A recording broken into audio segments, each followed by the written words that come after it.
Welcome back, COK lovers. It's your boy Daydreams, and today I'm going to teach you guys how to defend against bigger castles. So I know a lot of you guys, or at least most of you, aren't the big fish in your kingdom. So a lot of you guys get a little bit bullied by some of the bigger castles. So I want to give you a couple tips on how to defend against bigger castles. Now I noticed this today in my alliance that someone was being attacked and we were reinforcing them, and they didn't have their skills in combat, and they didn't have any buffs on. So when you're a smaller castle, you need every bit of statistics that you can get.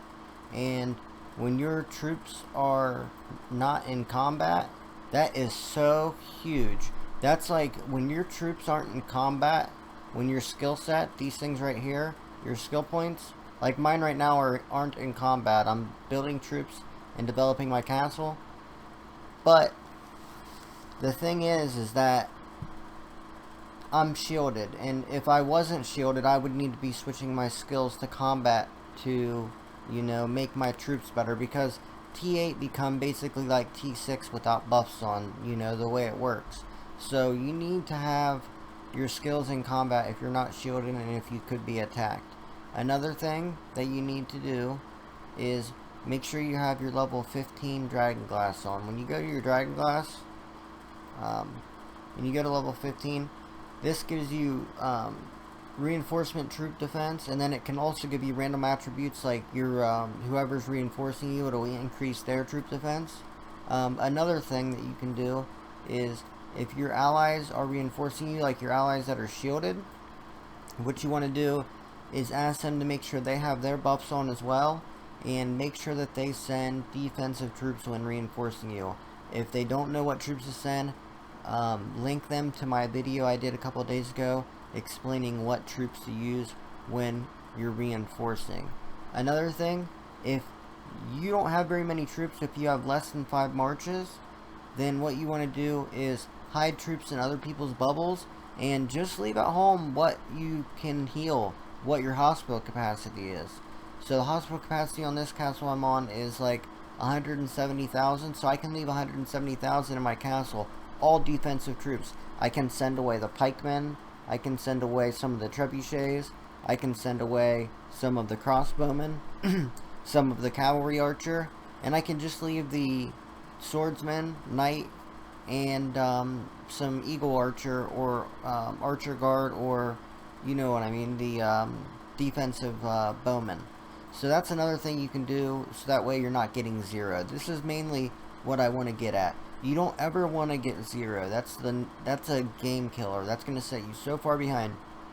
You can always heal, but you cannot replace lost troops. That's one thing.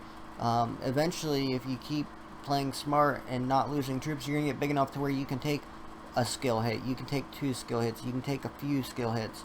So that's like basically the goal here, is to stay alive long enough. Not everybody can shield. I know most of you guys can't shield every day. So at night when you're sleeping, hide anything over capacity, your offensive troops in a friend shield. If you can, keep your skills in combat. If you can't keep your skills in combat and you have no resources, you can just send all your troops away and leave your castle empty. You can hide troops in towers as well, as long as you have other people backing you up. Like have a big castle sit in a tower, and then you guys can all combine in there, and with the defense bonus of the tower, it's going to be really, really hard for them to beat you up.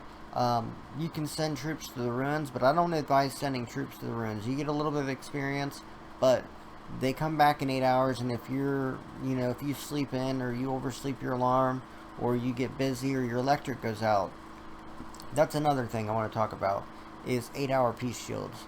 8-hour peace shields are, to me, a huge waste of time, and they're a huge risk too, because I know so many people that put on 8-hour peace shields, and it is so easy to oversleep an 8-hour peace shield. It's easy for your electricity to go out, your phone to die while you're out, and you can't get it charged, and you're sitting there. It takes about 6 minutes for a rally to hit you, and it can take even less than that if you have some big monsters in your kingdom that are to come and skill you. So I recommend spending the extra 500 gold and getting the 24-hour shield. It's the safest way to go, especially if you have like the monthly gift. I don't ever advise or urge you guys to spend any money, but if you're ever going to spend money, come to the ship and get the monthly gift. It's the best value in the game because for $24.99, you can basically stay shielded for the entire month and stay safe, and that's the best way to grow. You don't need to spend any more money than that. But if you can get that pack and stay safe, then you can just worry about you can keep your skills and develop and support, and you can worry about protecting the people around you. So if you're able to, if you want to spend any money, I suggest rather than spending a $5 pack here, $5 pack there, saving it, get to 25 bucks, get that pack. It's a big deal. It's going to keep you safe. Now, as far as your farms go, there's one little trick I can tell you. Of course, you want to empty your farms every day, so that way they're not killed, because healing troops and farms can really kill you. But what a lot of people in LOK have done, of course we have our, don't even bring up the fact that these aren't lined up right now. I'm going to make sure that they get lined up today, because it really freaks me out when I got OCD when I see this. Because this food should be right here on this corner. This iron should be right here on this corner.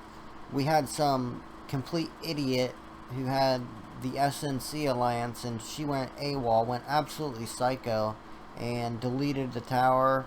And I'm not going to bring up her name because she was once a good member of the Alliance, but she just showed her true colors, and she's absolute trash. You can be a good member for 6 months, but you gotta like live and die with your alliance. These are your really close friends. In most alliances that I've seen, you spend more time with these people than you do with your own family. And that might not be a good thing, but it's not a bad thing either. That's just it's what we do when we're kingers. We we go hard in this game. So yeah, treat your people right. But if you don't want to use the alliance super mines that we have, they should be, oh my god, I can't even look at this right now. It's driving me crazy. I can't wait to message people, but there's our main one. Let me find one of the farm alliances. This is a little trick so that your farms don't get bullied. So TTR, that's one, but okay, TNA here. This isn't one of the main farm alliances, but you can get your own farm alliance. You need 40 people to join it for a minute, and then you can build the tower and mine. But what you do here is you put your big hall of war, like 500k troops and up. If you can get over 1 million, that's great.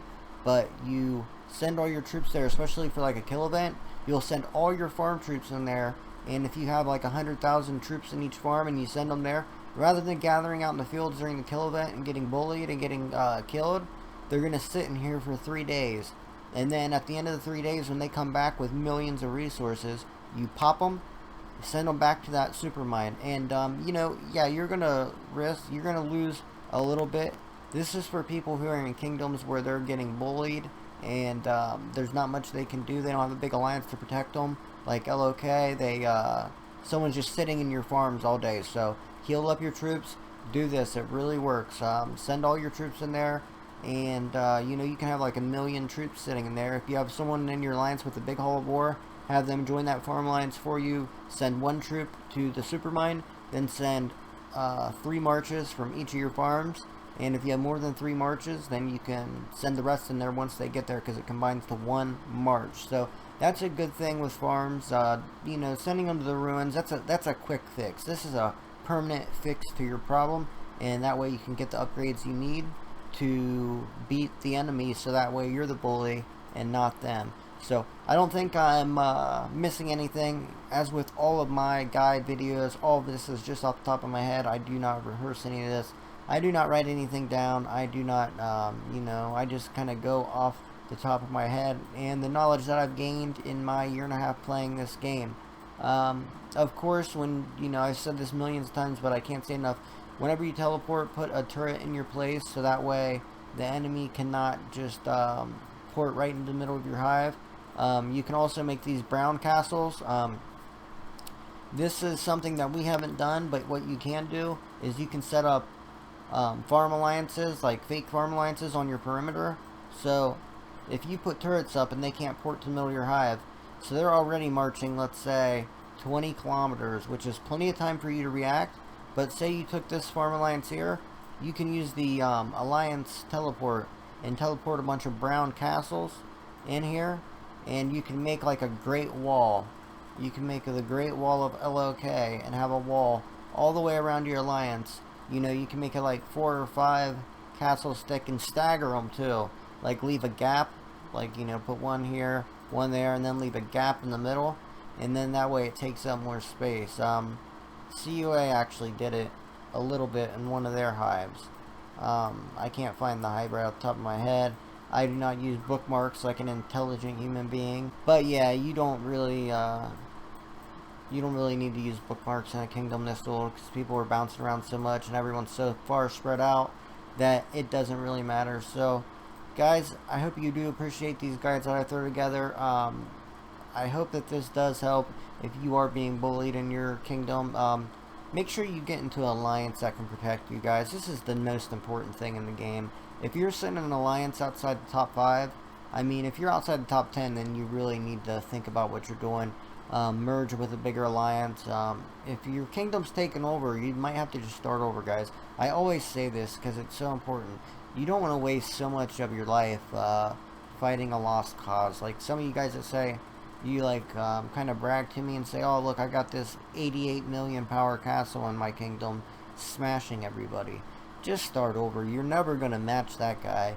I mean, when someone can just send 5 marches at you, instant recall, use red speed ups to speed them up and hit you again, and then just rebuild his troops and laugh about it, there's not much you can do. I mean, they would bully me, they would bully LOK. I mean, when you have a player that big, I mean, they wouldn't really bully us, they wouldn't take us out, I promise you that. But they would just sit around and smash our farms and hit our smaller castles and, you know, have the little guys living in fear. And that's no way to play. That's not very fun. So, yeah, guys, I hope you appreciate the video. If you did, slap a like on it. I will be doing another video tonight. And I'm doing a video for the Clash of Kings channel. It'll be a good one. Make sure you guys do go over there and show your boy some love. Leave some comments over there. Show them that we're representing heavy. Okay, guys? I appreciate you guys. I know we roll deep. So go over there and show it some support. All the links to social media are in the description. I'll see you guys next time. Peace.